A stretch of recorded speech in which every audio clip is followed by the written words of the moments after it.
Let us pray in the name of the Father, and of the Son, and of the Holy Spirit. Amen.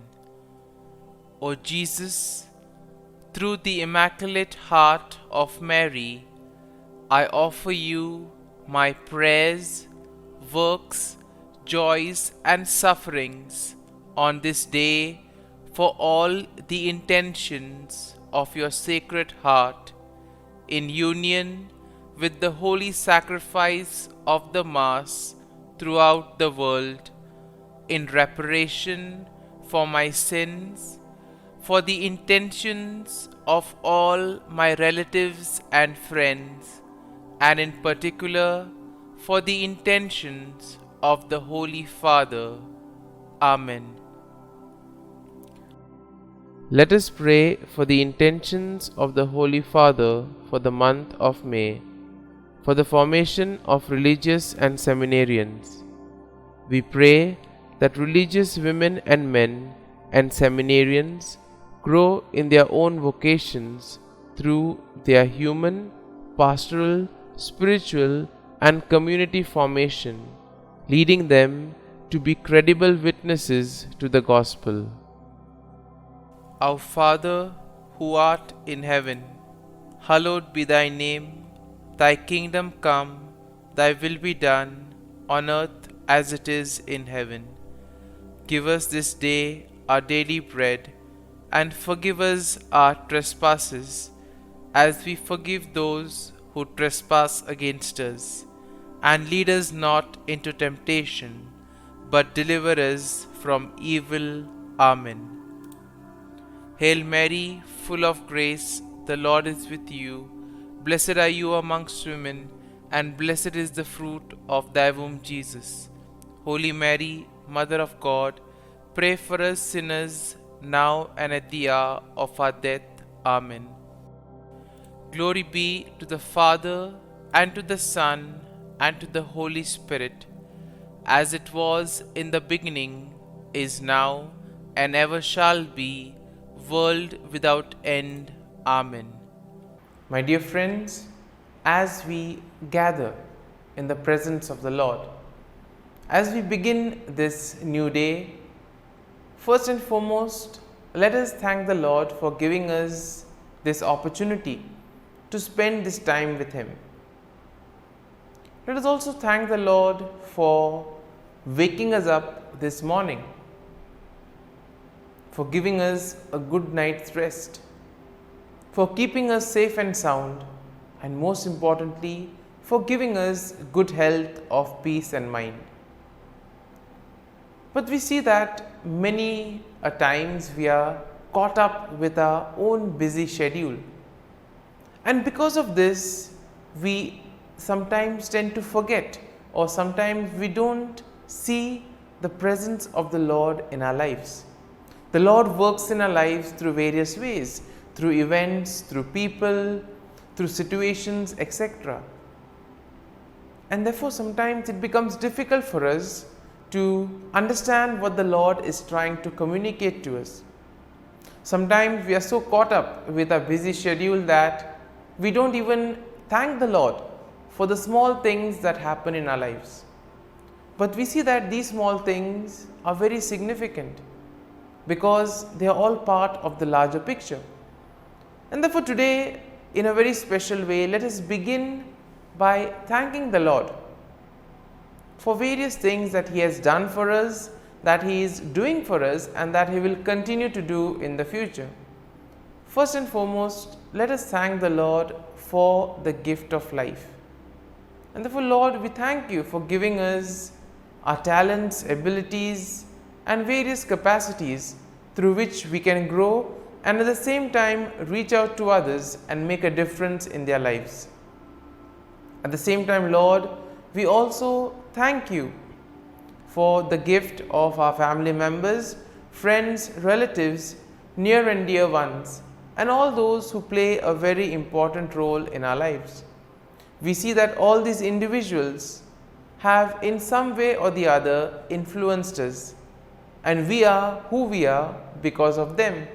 It has become an important aspect of our life, and therefore we see that it is their hard work and dedication that has enabled us to grow in life.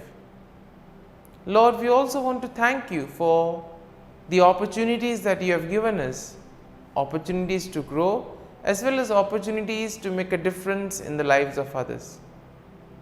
Lord, we also thank you for the experiences that you have given us. On many occasions there have been good experiences which we all remember and cherish. But there are also those experiences which are difficult. We also thank you, Lord, for those tough experiences which have taught us many things in life. These tough experiences have made us stronger and have helped us to learn things in life. And therefore, Lord, we also continue to pray for all those who have asked us to pray for them. And at this time in the morning offering, we also offer up their prayers, people whom we may know, those who may have asked us to pray for them. And let us close our eyes at this moment. And let us take this opportunity to thank the Lord. Let us praise the Lord for giving us good health, for keeping us in His love. We see that at every moment His gaze is on us. He loves us and therefore He is keeping a watch. He protects us at every step of the way. The Lord never abandons us. When we are in difficulties, when we are faced with challenges, it is He who helps us, who gives us the strength to overcome those challenges. And therefore, Lord, we thank you and praise you. And Lord, we ask you that whatever we may do today, you may remain with us. You may show us the way, that our words, deeds and actions may in a way reflect your love, mercy and joy to the world around us. And therefore, my dear friends, let this day be a day of joy and blessings in the name of our Lord Jesus Christ. And in a way, we see that today we shall reflect on Psalm 55. As usual, we shall have a general overview of the psalm, and then we shall take a look at the psalm in detail, verse by verse. Now, Psalm 55 we see is a psalm of lament that is attributed to David, and this psalm expresses his distress and despair in the face of betrayal by a close friend. And in today's world, we see that this is quite an emerging theme, since everyone is becoming individualistic, and because of the competitive nature of today's world, betrayals are quite common. And therefore, those who have been through this experience will be able to relate to what David feels in this Psalm 55. Now, the psalm is structured in three parts. First part is a plea for God's help, that is verses 1 to 8. Then you have a description of the situation that has caused the distress of David, and this we find in verses 9 to 15. And finally, we have a renewed plea for God's help and a declaration of trust in the God, and this happens in verses 16 to 23. And therefore, overall, Psalm 55 expresses David's distress, and this psalm highlights the importance of turning to God in times of troubles and also expressing one's fear and anxieties to Him. We know that the Lord is always there. He protects us, He guides us, and therefore it is important for us to turn to Him. In times of difficulties, in moments of distress, tell Him what is happening to us, and He will be there to guide us and save us.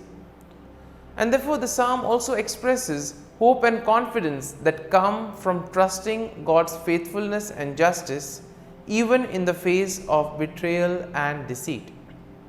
And therefore, let's take a look at this psalm in the three parts as we have mentioned earlier. Now, in the first part of the psalm, David pleads for God's help in his distress. And in verses 1 to 3, we see that David asks God to hear his prayer and not to ignore his cry for help. And therefore, David expresses his fear and anguish. In verse 4, he says that his heart is in anguish within him, and the terrors of death have fallen upon him. In verses 5 to 8, David then goes on to describe his desire to escape from his troubles, asking God to give him wings like a dove so that he can fly away and find rest. Moving on to the second part of the psalm, we see that David describes the situation that has caused this distress, and the cause is the betrayal by a close friend. So in verses 9 to 11, David laments the treachery of his friend whom he has trusted and confided in, but we see that this friend of David has turned against him. And therefore in verses 12 to 15, David describes the violence and deceit of his enemies who have plotted against him and who have no fear of God. And therefore we see that in this second part, when David describes the situation, I think those who have undergone such situations will be able to relate the anguish, the anxiety and the fear that one goes through in such situations. But we need to know that the Lord is with us, the Lord will be there to guide us and protect us. And finally, moving on to the third part of the psalm, we see that David renews his plea for God's help and he expresses his trust in God. Now in verses 16 to 18, David calls upon God to save him, and he expresses his confidence that God will surely hear his prayer. Now in verses 19 to 21, David asks God to bring judgment upon his enemies, and he also expresses his confidence that God will do so because of their wickedness. And then we see in verses 22 to 23, David encourages himself to trust in God and to cast his burden upon him, knowing that God will sustain him and God will allow the righteous to be moved. Therefore, we are called to have the same faith and trust in the Lord, the same hope and confidence, because the Lord never abandons us.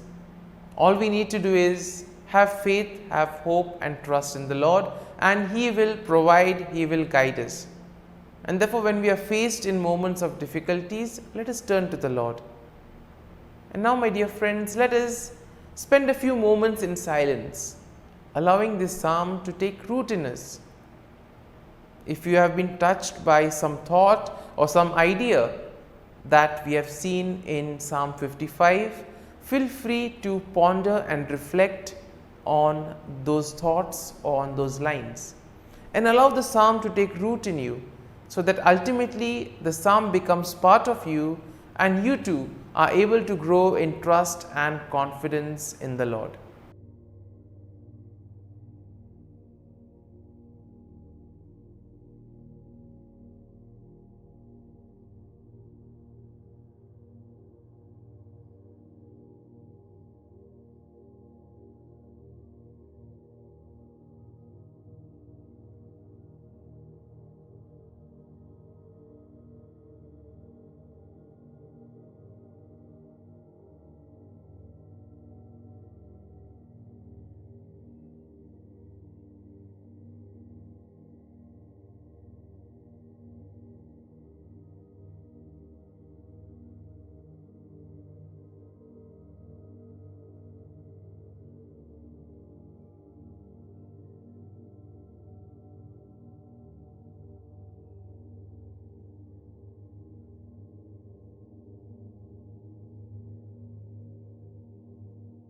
Prayer to Saint Michael the Archangel for protection. Saint Michael the Archangel, defend us in battle. Be our defense against the wickedness and snares of the devil. May God rebuke him, we humbly pray. And do thou, O Prince of the heavenly hosts, by the power of God, thrust into hell Satan and all the evil spirits who prowl about the world, seeking the ruin of souls. Amen. Act of Adoration. O Sacrament most holy, O Sacrament divine, all praise and all thanksgiving be every moment thine. Saint Gertrude Prayer for souls in purgatory. Eternal Father, I offer Thee the most precious blood of Thy divine Son, Jesus, in union with the masses said throughout the world today, for all the holy souls in purgatory, for sinners everywhere, for sinners in the universal church, those in my own home and within my family. Amen.